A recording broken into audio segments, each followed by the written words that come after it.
Right now, about 12,000 miles above your head, a constellation of at least 24 satellites is hurtling through space at 7,000 miles per hour. They are part of a multi-billion-dollar system originally designed by the Department of Defense to guide nuclear missiles and coordinate massive military strikes. But today, that very same technology is the reason you can find the nearest Starbucks, track your Uber driver in real time, or ensure a hot pizza arrives at your front door in under 30 minutes. We call it GPS, the Global Positioning System. It is perhaps the most successful swords to plowshares story in human history.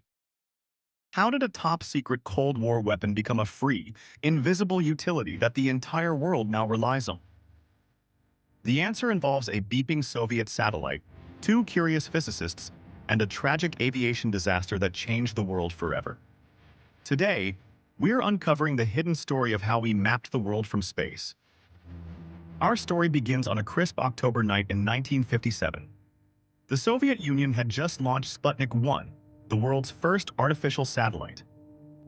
While the American government was in a state of panic, two young physicists at Johns Hopkins University, William Geer and George Weifenbach, were simply curious.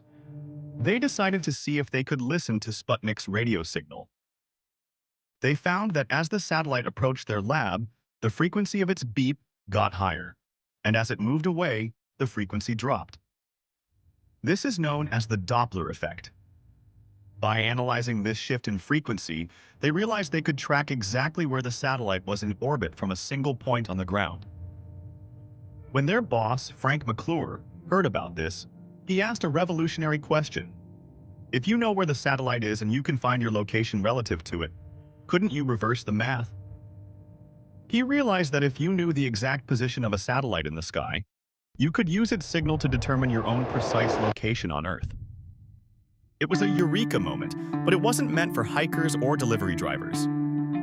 The US Navy immediately saw the potential. They needed a way for their submarines to know exactly where they were in the middle of the ocean so they could accurately aim their nuclear missiles. The seeds of GPS were planted not for navigation, but for the ultimate deterrent. By the 1970s, the military wanted something more robust. Under the leadership of Colonel Bradford Parkinson, a project called Navstar was born. This wasn't just one satellite, it was a complex web designed to provide 24-hour coverage anywhere on the planet. The technology inside these satellites was, and still is, mind-blowing. Each GPS satellite carries multiple atomic clocks. These clocks are so precise they lose only 1 second every 30,000 years.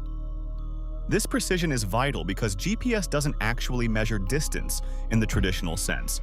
It measures time. Your phone receives a time-stamped signal from at least 4 satellites. By calculating exactly how long it took for those signals to travel at the speed of light, your device can triangulate your exact coordinates. However, because this was a military project during the height of the Cold War, the US government was worried. They didn't want enemy forces using American technology to guide their own missiles with high precision. So they implemented something called selective availability. They intentionally blurred the signal for everyone except the US military. If you were a civilian in the 1980s or 90s using an early GPS device, your location would only be accurate to within about 100 meters. Everything changed because of a tragedy. In 1983, Korean Airlines Flight 007 was flying from New York to Seoul. Because of a navigational error, the plane drifted into prohibited Soviet airspace. Tragically, the Soviet Union mistook it for a spy plane and shot it down, killing all 269 people on board. In the wake of this disaster, President Ronald Reagan made a historic announcement. He declared that once the GPS system was fully operational, it would be made available to the entire world, free of charge, to ensure such a navigational error would never happen again. But there was still that blur. Selective availability remained in place for another 17 years. It wasn't until May 1, 2000, that President Bill Clinton ordered the military to flip the switch and turn off the intentional degradation. Overnight, civilian GPS became 10 times more accurate. Suddenly, a device could tell you exactly which side of the street you were on. This single decision birthed the modern world.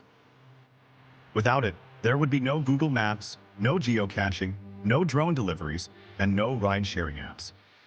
The blur was gone, and the world was finally in focus. Today, GPS is an invisible utility, as essential to modern life as electricity or running water. It doesn't just provide directions, it provides the timestamps that synchronize the global stock market, power grids, and cell phone networks. It's a reminder that some of our most helpful everyday tools were forged in the fires of conflict.